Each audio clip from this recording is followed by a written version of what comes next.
Kali ini kita berjumpa di dalam perjalanan 38 hari karya Roh Kudus sepanjang sejarah gereja. Hari ini adalah hari yang ke-8. Kita akan mendengar kisah dari tokoh Hudson Taylor bersama saya, T. Sutrisno. Hudson Taylor lahir di Inggris tahun 1832. Sejak kecil, ayahnya James Taylor telah menanamkan hati misi kepadanya. Setiap hari ayahnya, yang adalah seorang ahli farmasi tersebut, selalu membacakan dan menjelaskan ayat-ayat Alkitab kepada anaknya. Bahkan ia menginginkan agar anaknya kelak menjadi seorang utusan Injil. Usaha ini ternyata tidaklah sia-sia. Sebelum umur 5 tahun, Hudson kecil sudah berkata, "Kalau saya dewasa, saya akan menjadi seorang utusan Injil dan pergi ke Tiongkok." Meskipun sejak kecil ia sudah menjadi Kristen, pada saat remaja, ia merasa ragu-ragu terhadap apa yang diajarkan ayahnya. Namun demikian, berkat doa ibu dan adik perempuannya, akhirnya ia dapat mengatasi keraguan-raguannya.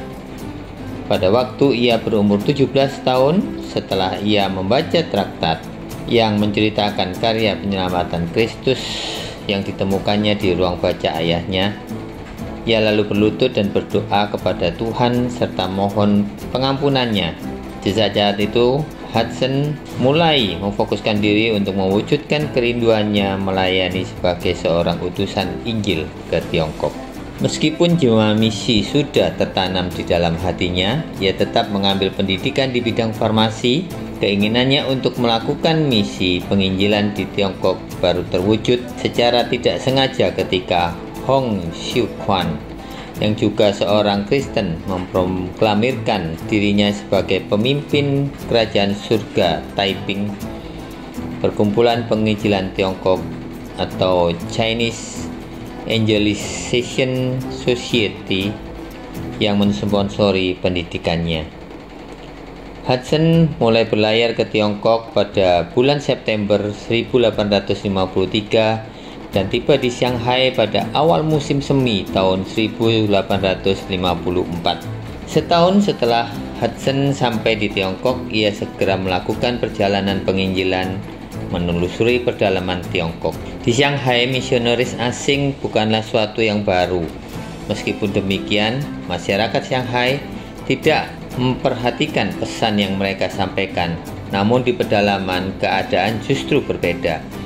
Mereka justru lebih tertarik pada cara berpakaian dan cara hidup daripada kabar yang ia bawakan. Keadaan ini membuat Taylor menyadari bahwa hanya ada satu cara untuk bisa melakukan penginjilan di daerah ini, yaitu dengan mengikuti cara berpakaian serta kebudayaan mereka. Usaha ini ternyata tidaklah sia-sia, karena dengan penampilannya yang baru itu, ia menjadi semakin mudah melakukan perjalanan penginjilan ke seluruh Tiongkok. Hudson juga melakukan praktek pengobatan dan ia pun harus bersaing dengan tabib-tabib lokal. Masalah keuangan tetap menjadi persoalan utama, tetapi ia beberapa kali menerima kiriman dana dari Inggris. Hudson tiba di Ningpo, sebuah kota pelabuhan penting di sebelah selatan Shanghai. Di sana ia bertemu dengan Maria. Maria adalah seorang guru di sebuah sekolah khusus untuk anak-anak perempuan. Maria seorang wanita yang dibutuhkan Taylor untuk melengkapi hidupnya. Mereka tinggal di Ningpo selama 3 tahun dan selama waktu itu Hudson menjabat sebagai pengawas di sebuah rumah sakit lokal.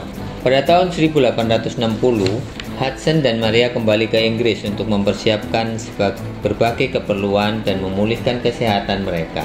Hudson menggunakan kesempatan ini untuk melanjutkan pendidikan kedokterannya. Pada saat yang sama, Hudson mendirikan misi perjalanan Tiongkok atau China Inland Mission, disingkat CIM. sebuah organisasi pengutusan yang terbentuk berdasarkan pengalaman dan kepribadian Hudson Taylor. Hudson menyadari bahwa Tiongkok tidak akan pernah diinjili jika ia harus terus menunggu para utusan hamba Tuhan yang terpelajar datang ke sana. Oleh sebab itu, Hudson berikut orang-orang Inggris yang berdedikasi dari kalangan menengah untuk melakukan penginjilan ke Tiongkok. Dan dia mendirikan pusat CIM di Tiongkok sebab akan dapat memperhatikan berbagai kebutuhan para utusannya.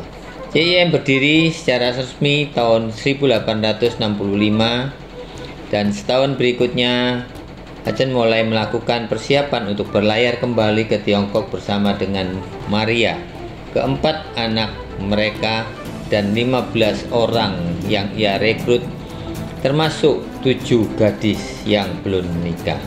Peristiwa yang menyedihkan adalah kematian berturut-turut Samuel, anak mereka yang berumur 5 tahun, bayi mereka yang baru berusia kurang dari 2 minggu, dan Maria sendiri yang meninggal beberapa hari setelah bayinya meninggal. Tanpa Maria, Taylor benar-benar kehilangan semangat dan kesepian. Karena alasan itulah, sebulan setelah kematian Maria, ia pergi ke Hangzhou. Di sana ia menghabiskan waktu bersama Jenny Fording, yang merupakan salah satu dari misionaris yang datang ke Tiongkok bersama mereka dan merupakan teman dekat keluarga Hudson Taylor sejak mereka tiba di Shanghai. Setahun kemudian mereka kembali ke Inggris dan menikah di sana. Tahun 1872 mereka kembali ke Tiongkok bersama dengan para utusan yang berjumlah lebih banyak lagi. Hudson Taylor mempunyai visi yang besar. Ia ingin merekrut 1000 utusan dan masing-masing akan menginjili 250 orang setiap hari, sehingga dalam waktu 3 tahun seluruh Tiongkok akan bisa dimenangkan. Tetapi sayang, visi itu belum tercapai. Meskipun demikian, pelayanan CIM di Tiongkok berdampak sangat luas. Pada tahun 1882 berhasil masuk ke setiap provinsi Tiongkok. Pada tahun 1895, ketika CIM berluang tahun ke-30, mereka telah memiliki lebih dari 640 utusan yang mengabdikan hidup mereka di Tiongkok. Pada tahun 1902, Hudson Taylor mengundurkan diri dari jabatan sebagai pimpinan utama CIM. Dia dan Jane tinggal di Swiss sampai kematian Jane pada tahun 1904. Setahun kemudian Taylor kembali ke Tiongkok. Ia menghembuskan napas terakhir dengan tenang sebulan setelah kedatangannya. Sepeninggal Taylor, CIM masih terus berkembang. Pada tahun 1914 menjadi badan misi terbesar di dunia, dengan puncaknya pada tahun 1934, CIM memiliki utusan sebanyak 1.368 orang, dan pada tahun 1964 berganti nama menjadi Persekutuan Misionaris Asing. Demikian kisah tentang Hudson Taylor. Kita bisa melihat bahwa peran ayah, ibu, dan saudara dan orang-orang yang ada di sekelilingnya sangatlah penting. Dukungan doa dan juga bantuan finansial itu dibutuhkan bagi mereka, saudara-saudara kita yang melakukan penginjilan ke semua tempat. Mari kita berdoa.